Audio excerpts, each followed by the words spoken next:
not give its light. The stars will fall from the sky, and the heavenly bodies will be shaken. At that time, the sign of the Son of Man will appear in the sky. When you see all these things, you know that it is near, right at the door. Truly, I tell you, this generation will certainly not pass away until all these things have happened. Heaven and earth will pass away, but my words will never pass away.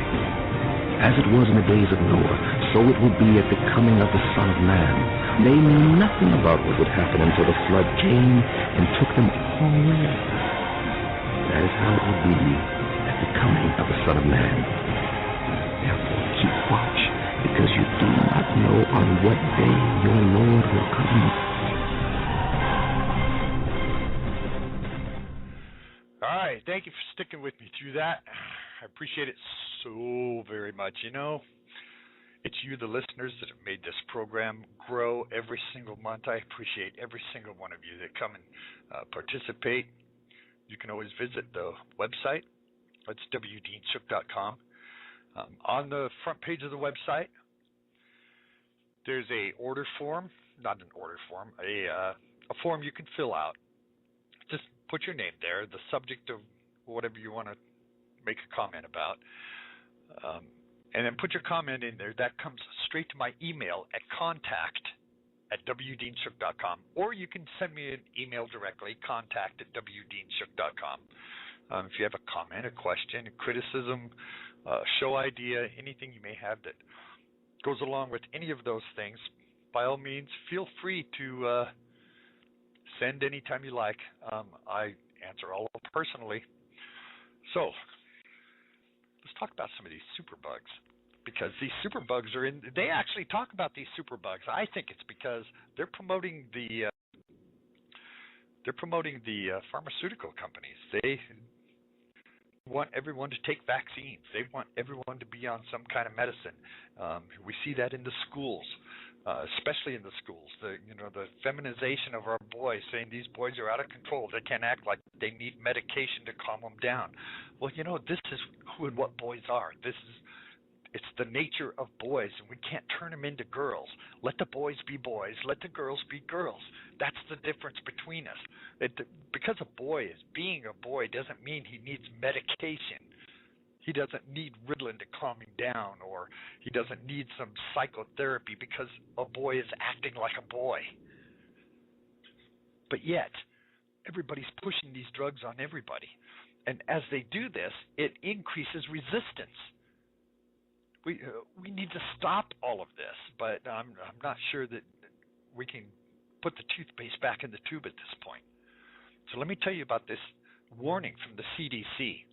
They say that there's a rare superbug that's emerging in the U.S., and it's so serious that it caused this warning from the CDC. That's the Center for Disease Control and Prevention. And it's alerting clinicians about an untreatable multi-drug resistant organism. They say, I can't pronounce this. There's like 26 letters in it. I have no idea what this is. They say that there's many forms of this thing.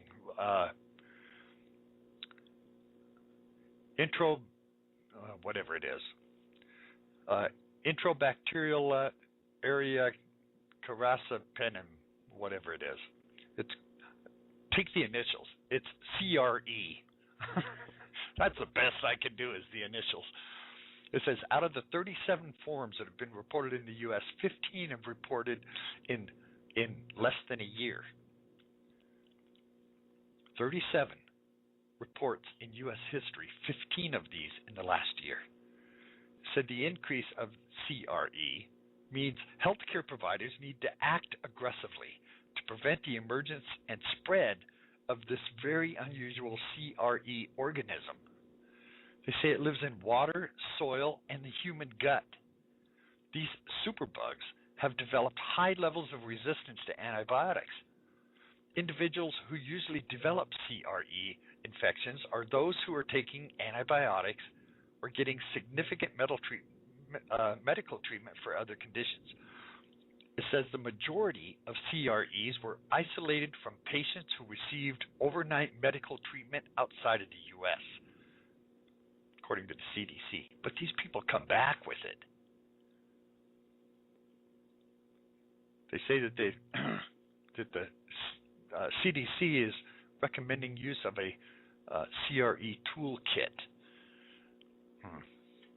They say people who've shared a room with a patient who has CRE, or maybe even healthcare providers who treated the infection, could be infected and need to be screened to make sure they have not caught the infection. If the infected patient is transferred to another healthcare facility, the new facility should become aware that this person is infected with CRE. And, in fact, I have also a warning issued by the CDC about E. coli, because you're not going to believe how much E. coli is in our everyday thing. Everybody gets a small dose of E. coli all of the time. Listen to this clip here. I never thought it would happen to me. Tom Dukes was the picture of health, an energetic 52-year-old sales executive in Lomita, California, who worked out 4 hours a day until late last year when he was rushed to the hospital in agonizing pain. An hour later, he was on the operating table. I thought, I might just be saying goodbye. That was my last thought. Dukes awoke to a shocking reality. Surgeons had to repair a hole in his abdomen caused by a raging E. coli infection developed after eating contaminated meat. This form of E. coli was much more aggressive because it had several genetic mutations, making it resistant to antibiotics. Everything was getting, progressively worse quickly. Dukes' story concerns infectious disease doctors like Brad Spellberg, author of Rising Plague. These organisms are the experts at resistance. He says more infections are starting out as bacteria in food or other ordinary places and evolving into deadly drug-resistant superbugs. It is starting to move out of the hospitals and into the communities. And what happens to those people? We're at a point where we may have to start admitting tens of thousands of women with simple urinary tract infections to the hospital. Because that infection has outsmarted the pill? Yep. Because the E. coli that causes most urinary tract infections is becoming resistant. Health officials say that resistance is growing, especially among these 5 deadly bacteria. Virtually all of them carry genes that prevent antibiotics from working, and these genetic mutations are spreading.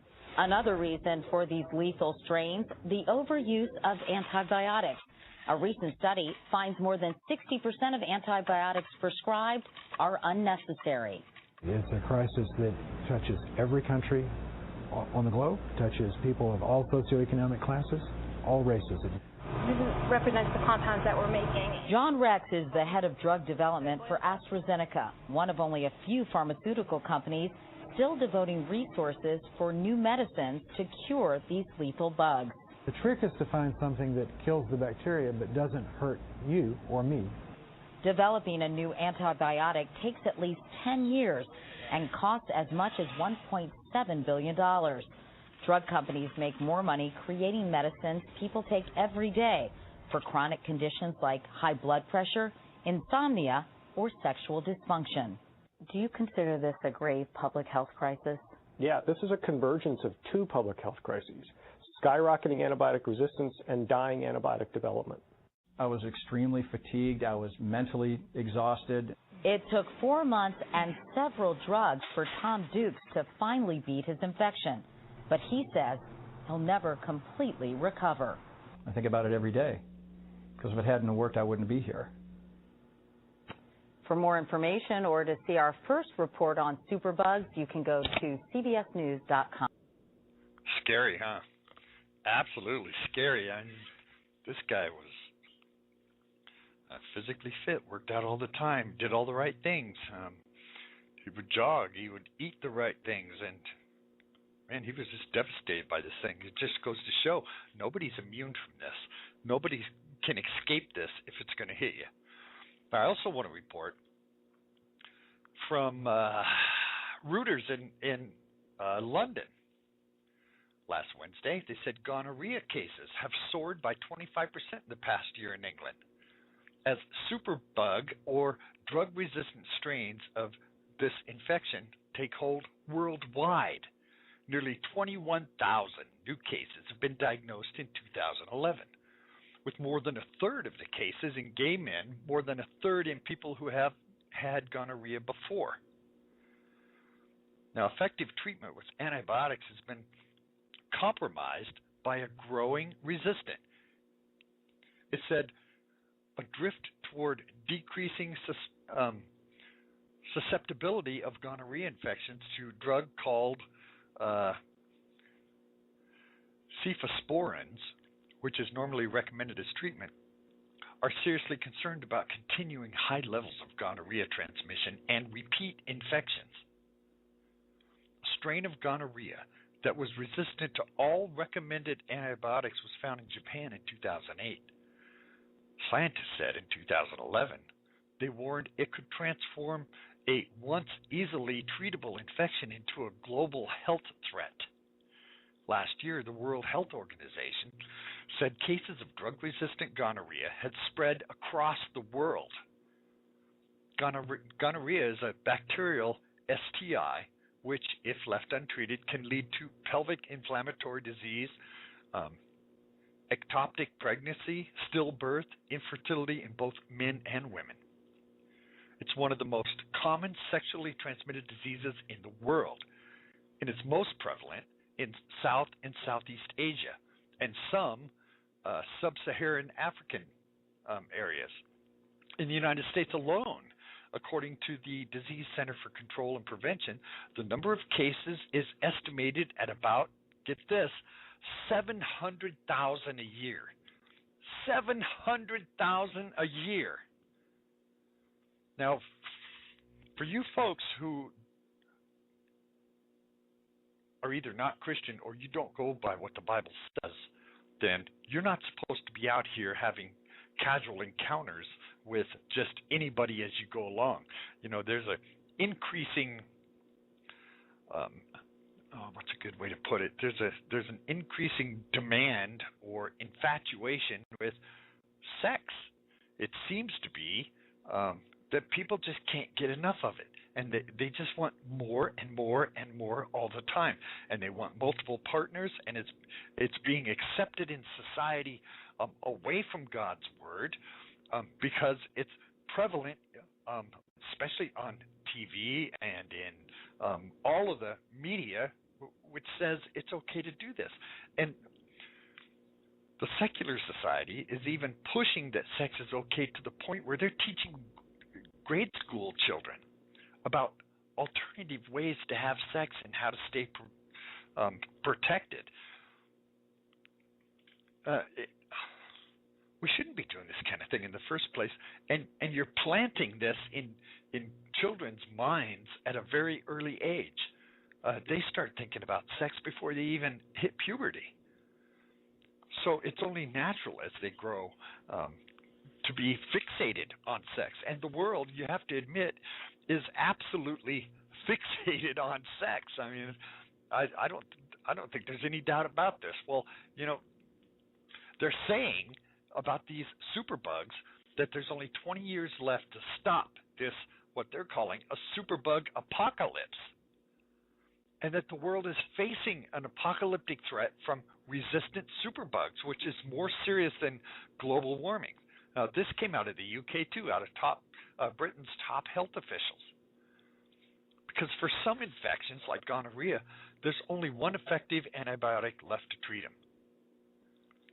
There's a few new treatments on the horizon, and the situation is so grave, it should be considered a civil emergency, is what they're saying. Professor Davies says it's clear we might not ever see global warming, but the apocalyptic scenario is that when I need a new hip in 20 years, I'll die from a routine infection because it's run out of antibiotics. I mean, do you see what the problem here is? Doctors have long been warning the bacterial Now, infections are becoming immune to 21st